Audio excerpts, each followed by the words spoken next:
Welcome to Storycomic Presents, where we interview amazing storytellers and artists. This is episode 199.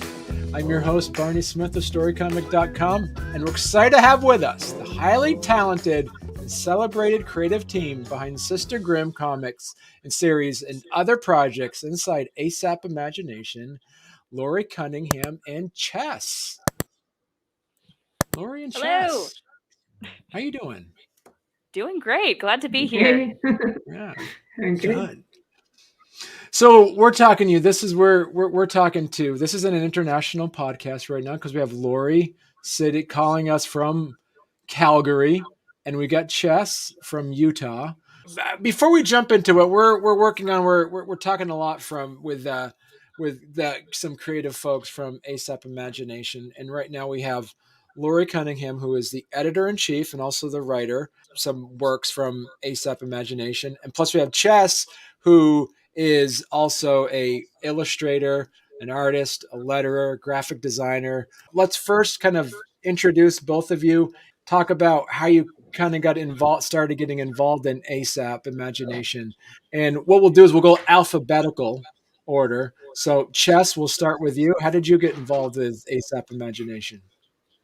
Well, I started actually as an intern. Like I was telling you earlier, I had a very specific, weird sort of degree that I was pursuing in my college studies. It's called like an interdisciplinary studies degree. So they let me do it was like a choose your own adventure book, but for student debt. And so graduation required that I do an internship. And, shockingly enough, I was kind of struggling to find a place to do an internship because it's not like I was going into law school. So eventually, I talked to my uncle Mark, who's a alumni of West Point, and he kindly offered to put out my advertisement, if you will, for an internship on the West Point alumni career page. And lo and behold, Nemesis was on there, and he was able to put me in contact with Hades, and I got an internship. And I guess they didn't hate me so bad that they got rid of me once I graduated, so I'm still here. And Lori, how did you start getting involved in ASAP Imagination? So I met Hades online just through Twitter. Like, it's just like a total chance encounter, maybe about almost 4 years ago now. And at the time, he was doing like the old 9 to 5 and stuff. But obviously, I knew he was at the comics and stuff. So I was kind of with him as he kind of decided to leave the 9 to 5 and go branch out and try and chase that dream and stuff. So, and then I was really just planning on being just a friend on the sidelines, just cheering him on. But then I had a baby and I was trying to write, and we had always talked about doing a project together. And we just kind of had this idea that it just, I guess timing just kind of worked out where he had this idea to basically write this anthology circled around this event. So that's where we co-authored the book, Points of Villainy, Points of Virtue. And yeah, like from there, it was just super fun. Like it's that 16 stories all centered around this event. And basically once it was done, I'm kind of like, great, okay, now go forth and carry on with your business. I'll be here on the sidelines cheering you on. But he wanted to keep me in, and the way it kind of worked, I guess 2 of the stories are kind of linked in the book, and the way when we were both writing our stories, we kind of had to match up timelines, and I had to kind of rewrite one of my stories. And eventually he's like, this is a comic book character. He's like, you should write write the comic book for this. And I didn't have a ton of history in comics. Like I watched the cartoons and stuff when I was little, and just like the 90s, like Ninja Turtles and X-Men and stuff, Spider-Man. So I wasn't super eager to do it, I guess. But I guess when he starts talking about things, it's hard not to want to get involved. And he believed in me and was willing to show me the ropes of how to script and stuff. So I kind of just went for it and started writing a comic. And once you're in, it's impossible to get out. Not that you want to or anything either. So yeah, I just started writing it, and that was kind of it. And had now I got a comic book out there about a year and a half later. So I'm just fully in it and no turning back. It's tons of fun. Right. And so for those that might not have heard the interview we did with Hades a few weeks ago, what the book you're talking about is the Points of Villainy, Points of Virtue, correct? Yeah. Yeah. Do you want to kind of give people a little bit of a synopsis of what that book was about? Yeah, for sure. So basically, in all of our main continuity center happens in London. It's centered around kind of this one big paranormal, mysterious, catastrophic event that just decimates London. And so we each wrote 8 stories. So there's kind of 2 anthologies of one, and it's a flip book. So you read Points of Villainy, and then you literally flip over the book, and then Points of Virtue, and then there's kind of 8 stories on one and 8 stories on the other. And so it's just all these it's 16 different perspectives of people going through this event and just basically this living nightmare and it's different for all of them. So it kind of gives you the perspective of what was going on when this all happened from all these different random points of view around the city. And then basically like the main continuity kind of expands from there. There's kind of like before, and then there's the event, and then there's all these stories that we're currently working on, all of the post-event stories. So that's where like all of them kind of come from, and like how that moment changed all these people. Right. Now, looking at the series itself, you have the main continuity series, which is separate of the NE1 world. So that's separate to this. Now, with the ASAP, the main continuity series, you have Sister Grimm, which is yours, the issue that you wrote. You have Dead of Night, OPSEC, Messiah, and Whole, which Chess worked on as well. So my understanding is that Messiah is the first issue that was the first series that came out, correct?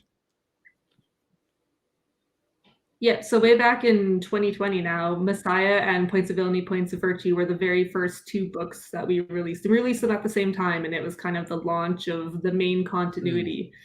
So Messiah was done by Hades and Kyle Wright, and then this year we've kind of had a big push for the new issues, and that's the other 4 kind of.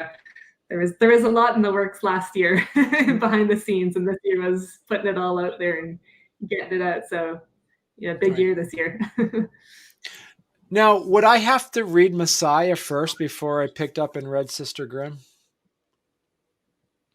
No, they're all different stories. Eventually they'll connect and stuff, and there'll be cameos, but it's all the same universe.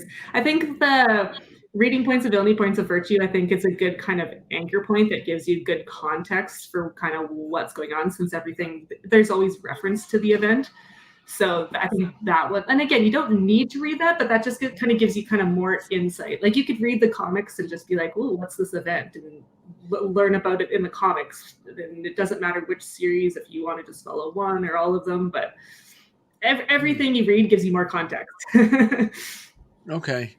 And so in that series, so Sister Grimm is came out in July, correct?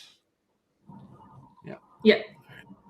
Now you wrote this is the one that you wrote, and Hades basically said, "Hey, Lori, can you write a comic book?" And this was the first time you ever written in this form, correct? Yeah, for sure. Yeah, the debut comic book. So yeah, it's my first one and the artist's first one and Chess's first time lettering. So it's pretty cool that there's a whole bunch of firsts. Right. So how did that? So I want to so talk to us a bit about that. So Chess, this was the first time you've actually, as Laura said, this is the first time you've lettered a comic book as well. Professionally, yeah. I've done a number of other just personal project comics through the course of my studies at university. So I lettered those ones, but this was the first time that, there were consequences if it wasn't any good. So we took a little bit of extra, TLC for Sister Grimm. So what were some of the things you learned about that of lettering that you kind of taught yourself during this, as this was like a professional gig, as you said, for your first time? Yeah, so I was really excited. I want to say it released like November or something of last year. It might have been earlier, but a really great letterer by the name of, I want to say it's Nate Picos. I could be getting that wrong though, so I understand if the true comic nerds are going to get mad at me, but I think that's his name. And he released a definitive guide on lettering. I was like, oh, thank goodness. I'll just read this and then I'll know how to do it.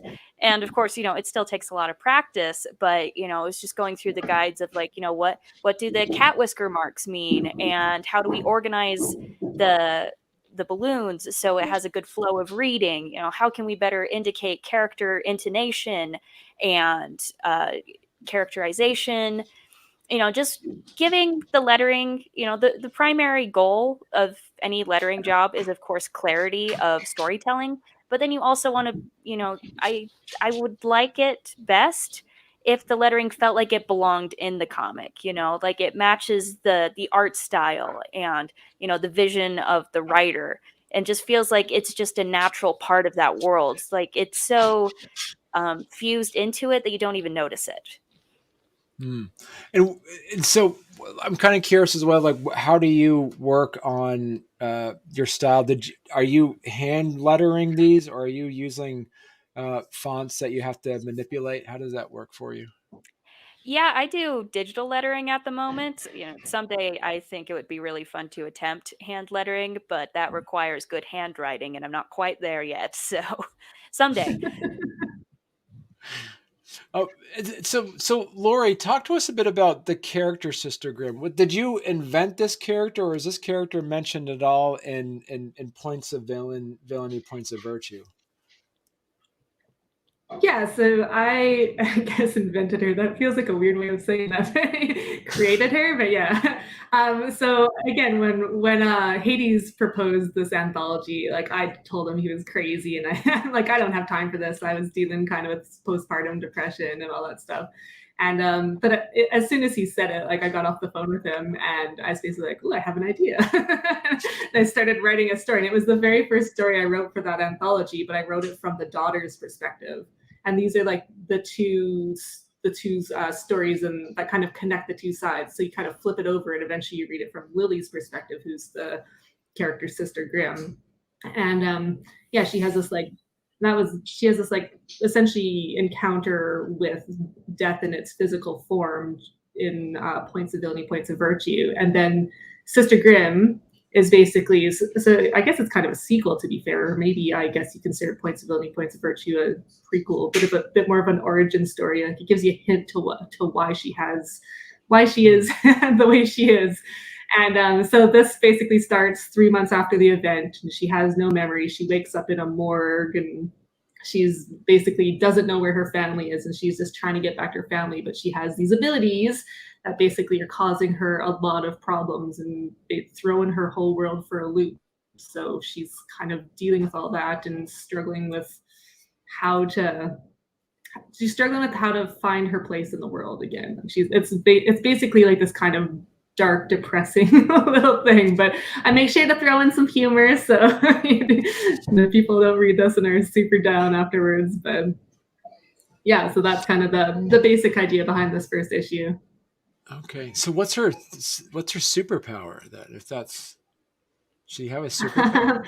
Well, I haven't blatantly said anything. Like as you read through, you're gonna learn things. But her name is Sister Grimm, so that should give you some hints if you want to read into the title, which you should. You'll learn a few hints, and the fact that she used to be a doctor kind of counteracts some of that. So. Right. And so how this is going to be an ongoing series, so you're going to be having this 4 issues or 10 issues, or this is going to be going on for as long as it goes on. So this first one is we're kind of doing it's a 4-issue arc. So basically, after the 4th issue, a whole bunch of loose ends will be tied up, and then we'll likely combine it into a graphic novel. So you can you can buy all the issues, you can buy the digital issues, and you can buy the graphic novel with all the bonus material and stuff. So yeah, and then after that, like there's definitely plans to keep her going and keep all these series going and eventually intertwine them and yeah, keep them going as long as people are interested in them. Okay. And so Chess, you're the letterer for all the issues of Sister Grimm. I am, yes. So hopefully I can prove to improve over the course of the series. Yeah. Best efforts for first attempt, but hopefully I'll get better as time goes on. Yeah, you did great. The first issue is great. You did great. It's stupid And how so much you stress over font size. Are people going to be able to read this, or like 20-year-olds going to be like, "Bring me my reading glasses"? but you're also but Chess, you're also the artist for the latest series, which is Whole, correct? Correct. Yeah. Right. Now, talk to us a bit about what Whole is. So Whole is a story that happens. The first issue, at least, happens immediately, sort of in the immediate aftermath of the event. It's designed to be from the perspective of the main character Alicia, as she finds herself in the debris and the rubble of a decimated London. And I can't do too many spoilers. It's very secretive, and Hades will get mad at me if I say too much, so I have to pick my words carefully. There's certain interested third parties that she's going to encounter, and they may or may not have particularly good intentions. Hmm. And so, is this also going to be a 4 series, a 4-issue story arc as well? Yeah, it is. Right. And so I was curious, and I was talking to the OPSEC folks on this. Is there any plans on having some cross pollination of characters at all during any of the first 4-issue series arcs? Well, I'm not the writer, so I can't say for sure. Basically, the whims of Hades dictates the fate of us all, so we'll see what he thinks. What about you, Lori, as the editor in chief? How does that work? So my kind of main role with the continuity is basically going over scripts and stuff and kind of looking at the formats and making sure that things make sense, the story kind of makes sense, and at the end I do the grammar checks, the spell checks, and all that stuff, and make sure we're not missing anything. And we're looking for consistency since they're all coming from the same company and continuity and stuff. So we kind of don't want drastically different, but at the same thing, they're unique comics and unique styles. So I don't want to interfere with things too much. So it is kind of finding a balance. I definitely want people to tell the stories that they want to tell, but we also have to look for consistency within the continuity. You don't want someone saying that someone died and meanwhile someone's written another issue and that character appears over here or something. So we gotta look for things like that. Like as more issues and more storylines and titles get released, it's gonna get a little more complicated. So it's kind of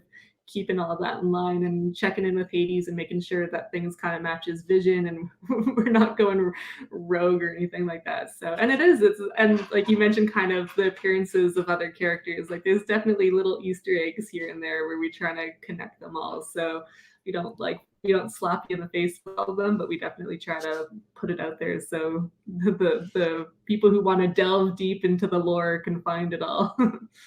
Right. Now, how does this work? So you right now, so Laura, you are the main writer for Sister Grimm, and you were the editor in chief.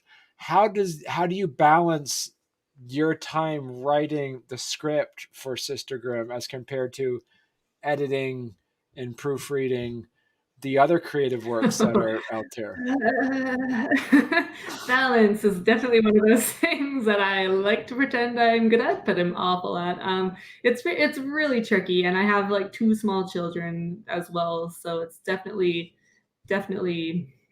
it's something that I'm always trying to figure out. I don't know. We kind of just like we always talk about our name ended up being this thing that like everything is ASAP, where it's whatever is the highest priority just comes up and bumps everything out of the way, and whatever we get out. So it basically just comes all sequentially. Like whatever's coming out next kind of gets the priority, and obviously writing is kind of tricky because I need to make sure, like for issue 2, I need to make sure my artist has enough time to get things out for our release dates. So it is kind of balancing and weaving everything in. Like it's not easy. I'm not trying to toot my own horn. If anything, it's like I'm crying for help over here. But yeah, it's tricky. It really is. I don't really. I know people like, how do you do it? And I'm like, I don't know. I'm just tired all the time. And but I think it's just love, right? You just love it, so you just keep doing it and figuring it out. And Right. hope everything works together, and hope people are forgiving when I don't have time and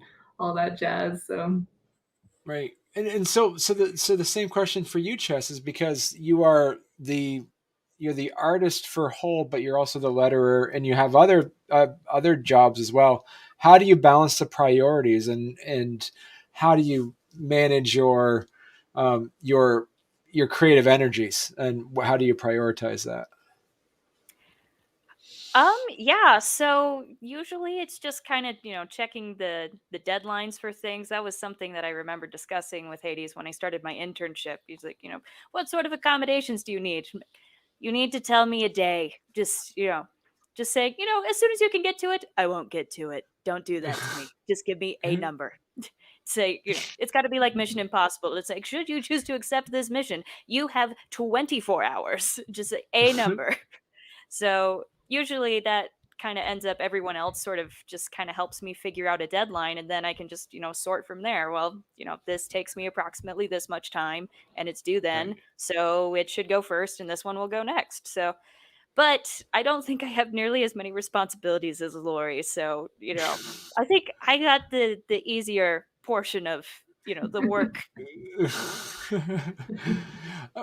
And I'm also curious too, then, Lori, is like looking at it from your perspective of being that editor in chief position, is what is it a benefit or drawback to work in a job where somebody is always up? Like, at least if it's an office that you go to that it's like some local business, it goes from 9 to 5 or 8 to 4, and then you're not getting emails. But working in a place that somebody is always up and somebody is always working and somebody's always asleep, how do you balance that for perspectives of response time for questions and things like that?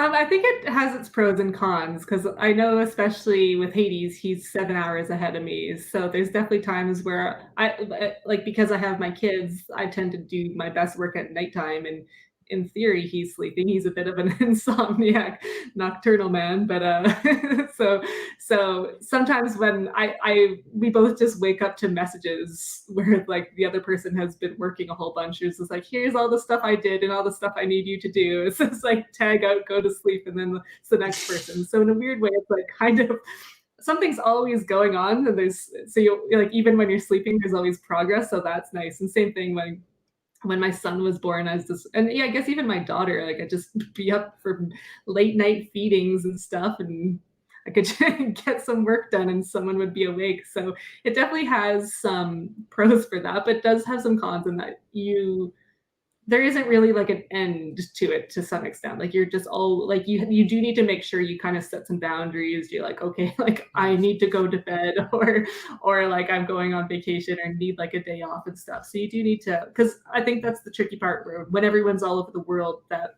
there's this appearance that we're just always available and that everyone's always available. And it's really, we don't always want, and it's for everyone we work with, like all of our, like all the creators and stuff, we don't we want like a response time. We want good communication, but we don't want people to feel the need to be tied to their phones and stuff and just on all the time. If like we understand people have lives and stuff, so it's weird. Like there's definitely pros and cons, but I think that for us, and obviously being global, it makes it so like the nice thing where it's like, if I'm asleep and one of our creators on the other side of the world is awake and Hades is awake or Chess is awake, like it works out where people can just contact different people and can put out fires as necessary, or and if things aren't urgent, we can kind of wait until and reconvene till most people are awake at least and kind of discuss things. So it's a good thing to work at being a multi-time zone work environment, especially if you're an insomniac. You always have somebody you can talk to at that time. So that's the benefit, I guess. Yeah, yeah, for sure. And so, Chess, from the creative perspective of things, you do your own comics as well. How do you balance your own creative endeavors to your paid endeavors? What advice would you give to other comic creators to make sure that you save a little bit of creative energy for your own work? What advice would you give? Yeah, I feel like it's actually kind of what fuels me in many ways. Having other projects to work on. If there's a stall with working on ASAP projects, I'll just quickly do some tiny little thing with a different project, and that gets the creative mindset back in. And then when I get back to ASAP projects, but oh well, now I want to do this. I had this grand idea, and now I'm going to do it. And so it just I feel like actually having some personal projects on the side really helps keep this feeling more like just something to do for fun than technically really a job. I mean, I don't know who was it. I want to say it was like Peter O'Toole, but he's like, I act for free. I do everything else. That's what they pay me for. It's just, I love my job. I'm not digging ditches. I'm drawing comic books. So just having some side things to play with, to tinker around with, it just reminds me that this is what I've been wanting to do since forever. Right. I get to do my dream job right out of college. Like, who gets to do that? So talk about how do you plot out your day then? What's your day like? I'm terrible at that part. I usually just kind of wake up to my alarm and I'll, clean myself up so I'm not a gremlin of grossness. And I go downstairs and I plop my computer in front of me, my drawing tablet on my lap, and I've got my smaller Lenovo tablet over there playing YouTube Let's Plays of indie horror video games. And then I just draw. And somehow people consider me a professional after all of that shenanigans. And what about you, Lori? How do you manage your day? So I think I just have my phone on me, and as I have moments, I basically try and get what I can do done. Basically, like again, like I'm basically full-time momming right now because my daughter's almost 3 and my son is 6 months old. So it's basically as I have time, and thankfully I have a very supportive family who are willing to kind of do the babysitting and help out, so I can take some bigger breaks and stuff and get things done. Like it's really hard doing kind of 5 minutes here, 15 minutes there and stuff. And obviously there's this magical moment where sometimes they're both napping at the same time where I'm like, I have 45 minutes. So it's basically just I had to get to the point where just whatever time I could find, I just needed to make the most of it. And obviously sometimes I'm exhausted and there's just no time for that, and there's other stuff in life that comes up. But I definitely look at me pre-kids and it's like, wow, did I ever not appreciate all of the free time? It's like now, like every moment is precious because I do love this stuff. So I need to find ways to sneak it in, and it's not easy, but it's kind of, you make time for the things that are important for you, right? So that's what it's important to me. So I find time, whether it's 5 minutes at a time or if I can get some babysitter help and get bigger chunks. Right. And so how do you, what, is there any specific tools or techniques or apps that you found that's become very helpful for you with your editing and writing that you would recommend? I honestly just use Google Docs actually has been pretty useful. I wasn't super reliant on it, but it's great for sharing with people. And then also it's has like the phone compatibility. As I used to like if I'm just writing on my laptop, I just write on Word because it's what's on my computer, what I installed once upon a time before it became a subscription service, I think. But now Google Docs, like same thing where if I'm just out and about and can write some things on my phone, editing I find is a little harder. I can read on my phone, but it's really hard to go in and kind of write comments and do the punctuation stuff. So typically I need to set aside some time. But I think that's really all I use for that. And then like like I know for a lot of the other little bits and stuff, bits and pieces I do here, like Canva is a pretty useful thing just for kind of graphics and stuff. I know Chess has way more graphic design skills than I have, but every now and then Canva does the job when it needs to. And basically whenever we need to learn a skill, it's like, well, time to learn some new software, like whatever's free, and like, oh, got GIMP and all this stuff. So whatever, that's the thing when you're a small company and you don't have a big team of people, you just have to learn how to do little bits and pieces of all of it. And thankfully, as more people kind of join the team, we can kind of, I guess, allocate things to people's talents better, which is nice. You don't have to just learn every little thing and kind of just be mediocre at all of it. You can start specializing and be better in certain areas. Right. No, so talk to us a bit about the difference between when you write your long form prose that you did, for instance, with points of villainy, points of virtue, as compared to writing a comic book script like Sister Grimm. How different was that for you? How much of a pivot did you have to do as a writer?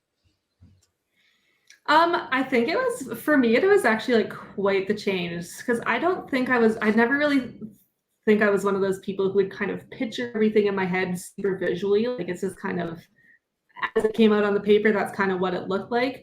Whereas and again, you like when you're writing long form, it's like you got description and you're like doing facial expressions. Whereas like in comics, the artist is doing that. Like you have to kind of explain the same things, but it's way more in point form and it's kind of more, you're looking for almost more of like a mood and stuff. So it's a lot of stuff that it doesn't matter how I describe it when you're writing comics. It's more like that I describe it and that the artist is able to take what I describe and draw it, because none of the words, like it doesn't matter how eloquently I describe someone's face, it's what the artist draws.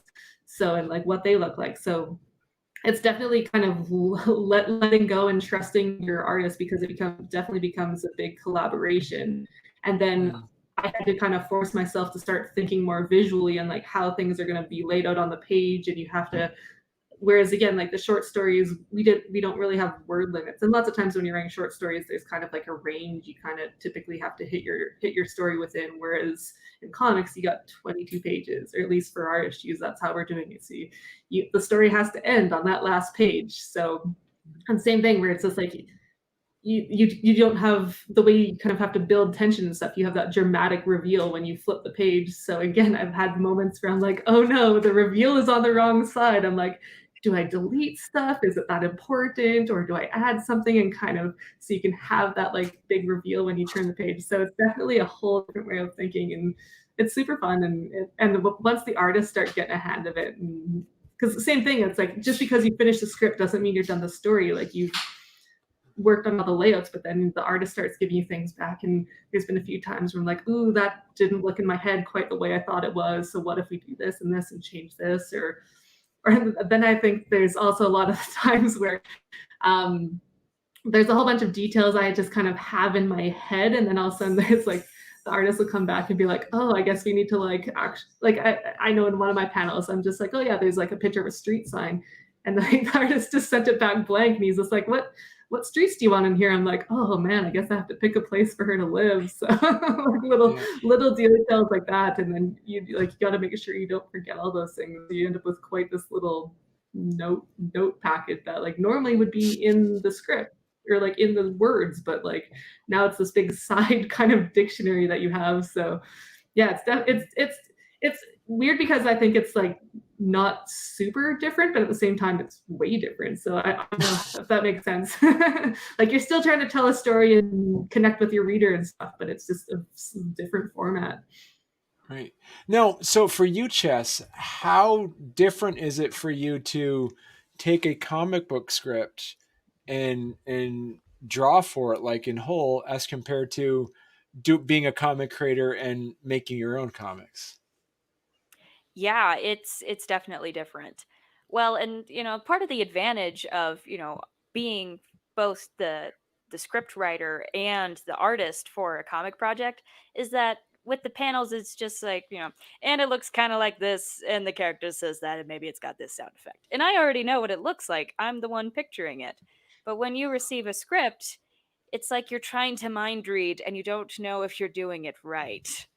So sometimes a problem I have constantly is I'll do a thumbnail on a panel and then I'll go back to the script and oh darn, I forgot this detail that was mentioned in the script. Well, I better go back and redo the thumbnail. And so it's this interesting process of trying to. It's like when you read a novel and you can picture what's going on in your head, but then you talk to anyone else and they're like, "Oh, I didn't picture it like that. I thought it looked more like this." And it's just trying to figure out where's the balance of trying to figure out exactly what was in the writer's head and what you as an artist need to do to input your own specifications into Hmm. the panel to really make it something that's immersive and engaging to look at, right? Right. And so, but are you also the letterer for whole as well? Hmm. Yeah, I will Okay. be doing the lettering for that as well. So that makes it a bit easier for you because I know it's if, usually independent letterers, if they don't have enough room on the comic, they will just move a picture over or they'll figure out how to do that. So does that make that easier for you to be able to, or harder for you that you also have to think about where the word bubbles go? I find it easier just because as I'm doing, the tiny, lousy thumbnails with stick figures, I'll just put, this sentence is about this big balloon. And then it's Right. just, in my head that this space, don't put anything fancy in this space. It will be for naught. Don't do it to yourself.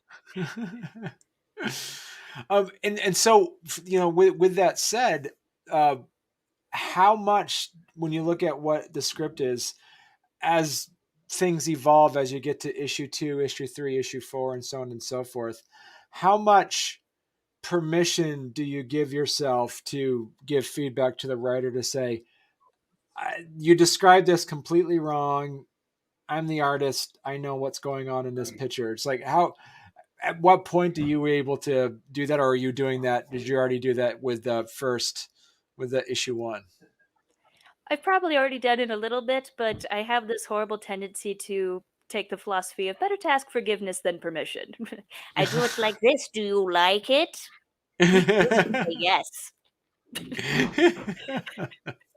So, trying not to be a toxic work relationship, but I guess that's my toxic trait.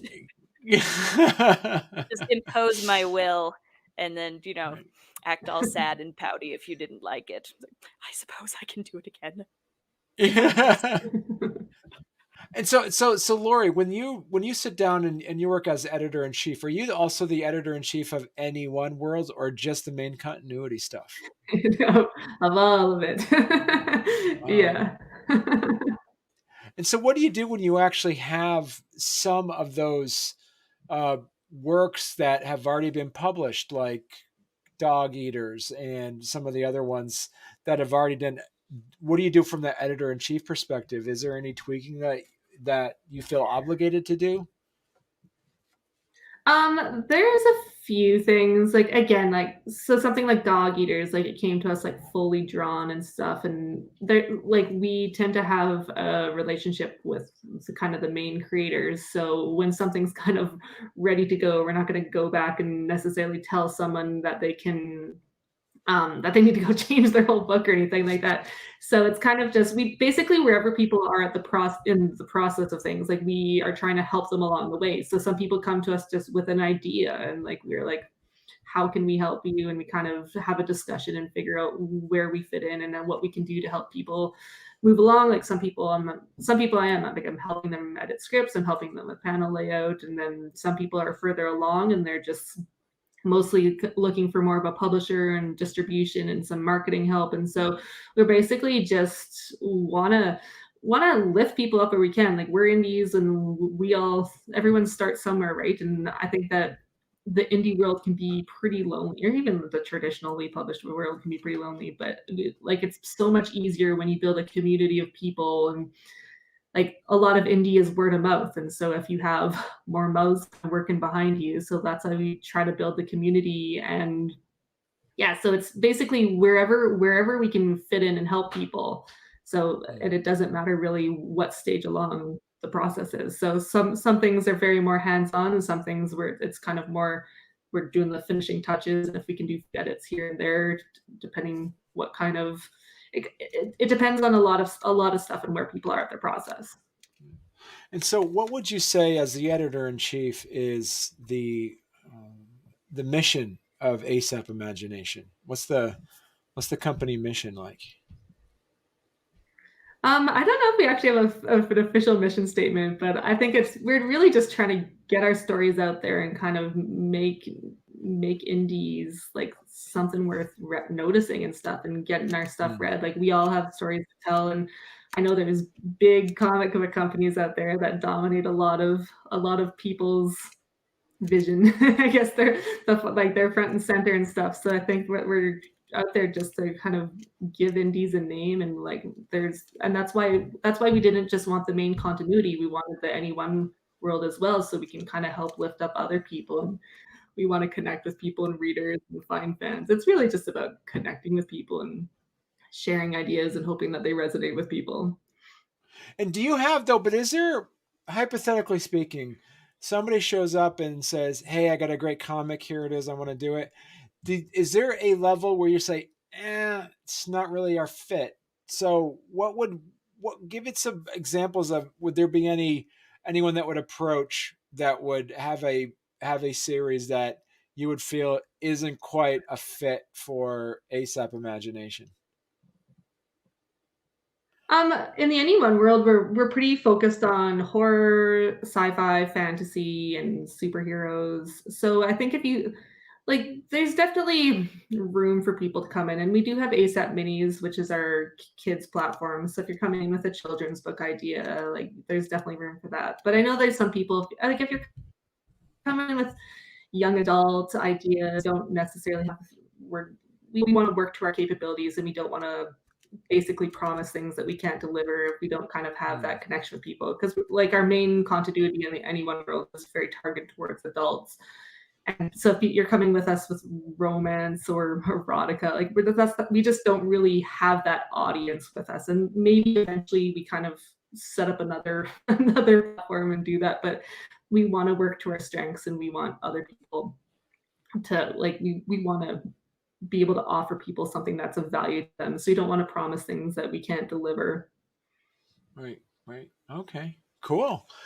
So Chess, you have your issue coming out this month, August 2022. And you're already working on issue number 2, already drawing that out now? Well, we're still in beginning, pre-production stages of that, but yeah, we should be, really getting the ball rolling on that pretty shortly. So yeah, okay. I'm excited. Right.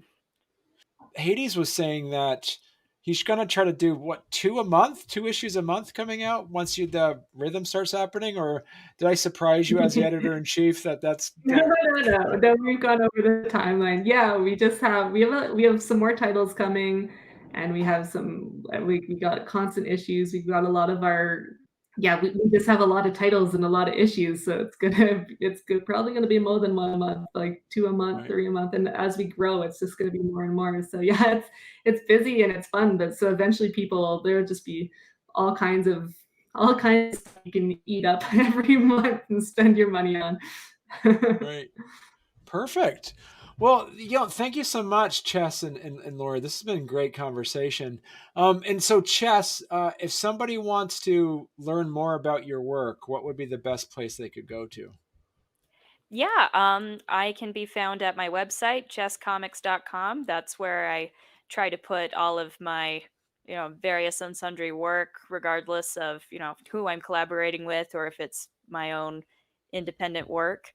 And of course, you can find Whole and Sister Grimm, which I did the lettering for, on asapimagination.com.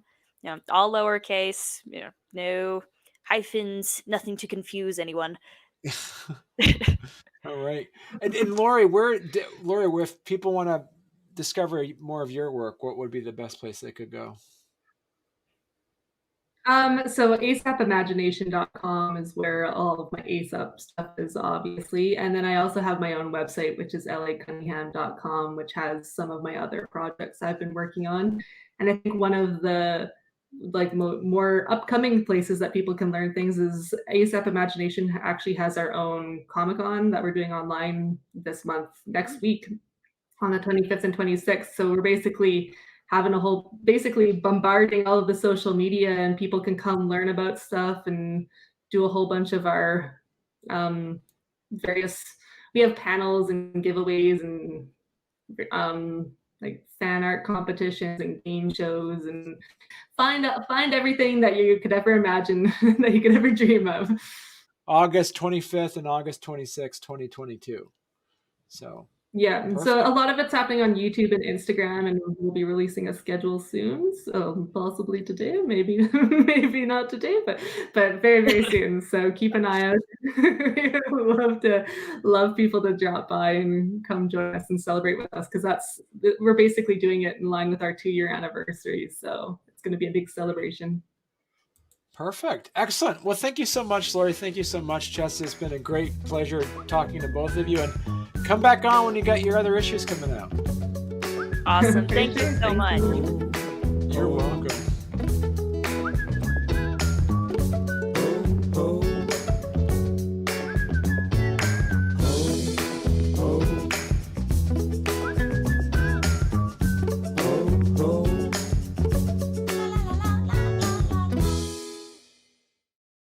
Same thing. It's kind of like the, I don't know, was it the tides lifting all boats? I shouldn't have tried to pull out some random proverb out of the dark recesses of my mind. I'll tell you what, Lori. Let me timestamp this.